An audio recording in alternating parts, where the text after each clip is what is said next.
మొత్తం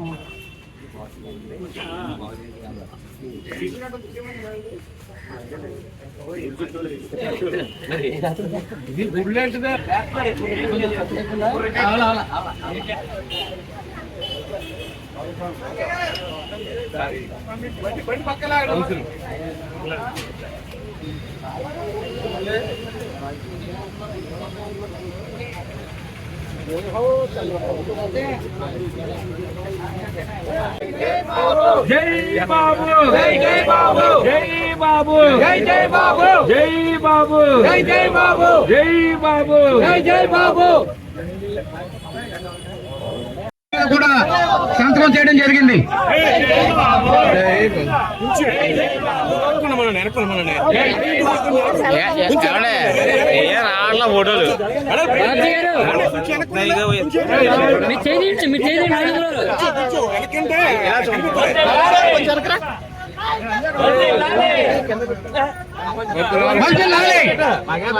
జై జై బాబు జై జై బాబు జై జై బాబు జై జై బాబు వర్ధిల్లాలి వర్ధిల్లాలి వర్ధిల్లాలి వర్ధిల్లాలి.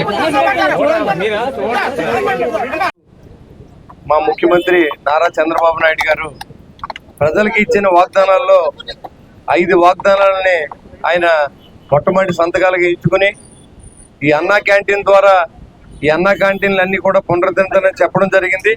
దానికి కూడా సంతకం పెట్టడం కూడా జరిగింది.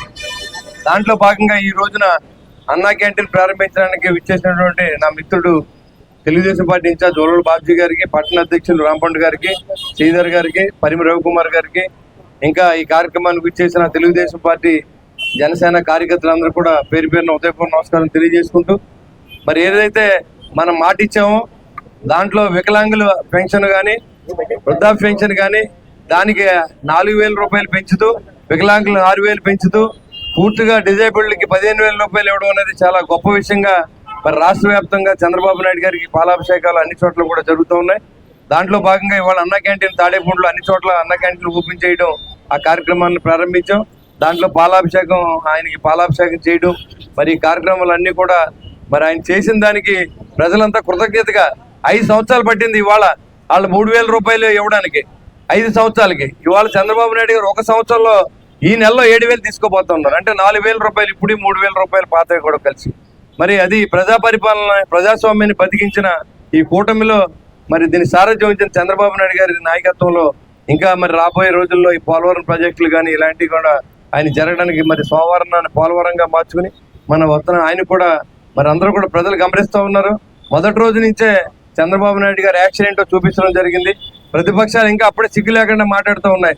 వీళ్ళు ఇన్నాళ్ళు 5 సంవత్సరాలు ఈ రాష్ట్రాన్ని దోచుకుని ఇవాళ కొన్నాళ్ళు టైం ఇద్దామని మరి సచ్చు మాటలు మాట్లాడుతున్న వైసీపీ నాయకులు ఇవాళ రాష్ట్రాన్ని దోపిడీ చేసి వదిలేసినటువంటి పార్టీకి మళ్ళీ మనుగడ ఉండదు. ఎక్కడో చూశాను నిన్న ఒక విజయాల్లో చెప్తున్నాడు ఆయన, ప్రజల ఆస్తిని కూలగొట్టేశారు, ఒక ఏదో శిలాపాలకం ఎవడో పగలగొట్టాడంట, దాన్ని తెలుగుదేశం పార్టీ వాళ్ళకి జనసేనకి సంబంధం అన్నాడు. సిగ్గులేని మనిషి. నిన్న కాక మొన్న సిగ్గు పెట్టారు, నువ్వు ఇంకా బయటికి రావద్దురా బాబు, నీకు ఎన్ని ఓట్లు వేశారు నువ్వు ఒకసారి తెలుసుకో. అంతేకాకుండా ఇవాళ ప్రజల ఆస్తులు పగలగొట్టించావు నువ్వు. వరవల మల్లికార్జునరావు గారి బిల్డింగ్ ఎంత ఉంటుంది, దాన్ని 400-300 మంది పోలీసులు పెట్టి అప్పుడు సిగ్గులేదు నీకు. ఒక కార్యకర్తను చంపేశారు లింగారెడ్డి గుడిలో, అప్పుడు ఏం చేసావు నువ్వు? మనుషులు చంపేస్తే పట్టించుకున్నటువంటి కొట్టు సచ్చినా ఇవాళ నువ్వు సిగ్గు లేకుండా మాట్లాడుతూ ఉన్నాడు. వీళ్ళు అప్పుడే కొవ్వెత్తింది అది ఇదని. కొవ్వెత్తి నువ్వు ఎలా ఉన్నావు నీకు ఒకసారి చూసుకో. నీ కొవ్వు అంతా తీసేయడానికే మొత్తం అన్ని రికార్డులు కూడా తిందని ఆ పనిలో ఉన్నాను. ఆ కొవ్వు ఎలా తీయించాలో కూడా నేను అవసరమైతే ప్రభుత్వం ఎంక్వైరీ చేయించి ఎవరైతే ఈ డబ్బు తిన్నారో అందరితో కూడా రికవరీ చేయించి బాధ్యత నేను తీసుకుంటాను కూడా తెలియజేస్తున్నాను. చంద్రబాబు నాయుడు గారు అధికారంలోకి వచ్చిన తర్వాత ప్రజలకు ఏదైతే వాగ్దానాలు చేశారో ఆ వాగ్దానాల్లో భాగంగా మెగా డిఎస్సి మీద మొదటి సంతకం, ల్యాండ్ టైటిల్ యాక్ట్ మీద 2వ సంతకం, అలాగే అన్నా క్యాంటీన్ల మీద 3వ సంతకం, అలాగే పవన్ కళ్యాణ్ గారు పెన్షన్ల స్కీమ్ మీద 4,000 రూపాయలు చేసింది 4వ సంతకం, స్కిల్ డెవలప్మెంట్ మీద ఏదైతే పవన్ కళ్యాణ్ గారు వాగ్దానం చేశారో దాని మీద 5వ సంతకం చేయడం జరిగింది. ముఖ్యంగా ఈవేళ అన్నా క్యాంటీన్లు రావడానికి నాకు తెలిసి ఇంకా 100 రోజులు పడుతుంది. ఆ 100 రోజుల్లో మరి మేము ప్రతి మంగళవారం మాత్రం ప్రభుత్వం నుంచి మళ్ళీ ఈ క్యాంటీన్లు ఓపెన్ అయ్యేదాకా కూడా తాడేపల్లిగూడెం నియోజకవర్గంలో ఈ కార్యక్రమం నిరాటంకంగా జరుగుతుందని చెప్పి ప్రజలందరికీ కూడా తెలియజేస్తున్నాను.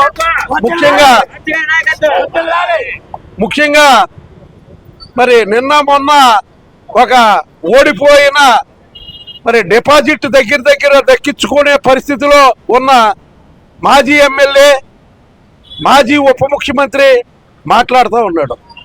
శిలాఫలకాలు పగలగొట్టేశారు అది ఇది అని చెప్పి. ఆ శిలాఫలకాల మీద నీ బొమ్మ ఉన్న మూలాన్ని పగలగొట్టారేమోనని నేను అనుకుంటున్నాను. ఎందుకంటే నువ్వు బూతుల దగ్గరికి వచ్చినప్పుడు ప్రజలు నీ మీద తిరగబడిపోయారు, ప్రభుత్వోద్యోగులు నీ మీద తిరగబడిపోయారు.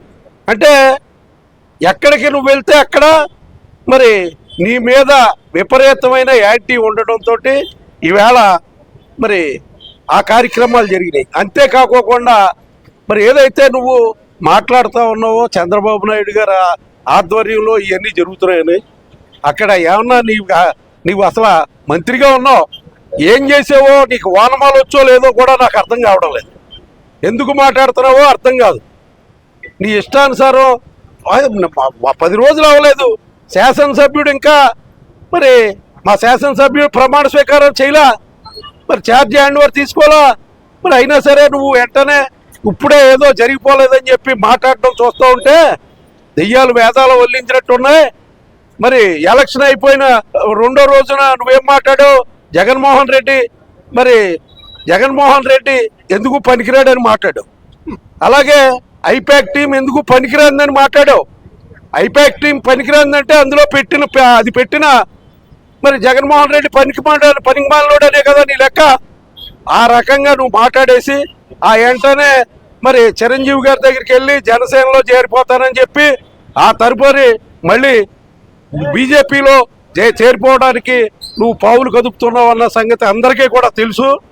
కానీ నీ దౌర్భాగ్యం ఏంటంటే నువ్వు ప్రతి ఎలక్షన్లో జరిగిన ఇది 7వ ఎలక్షను, 6 ఎలక్షన్లో ప్రతి ఓటు కూడా చూసుకుని వెళ్ళడం నీకు ఆనవాయితీ.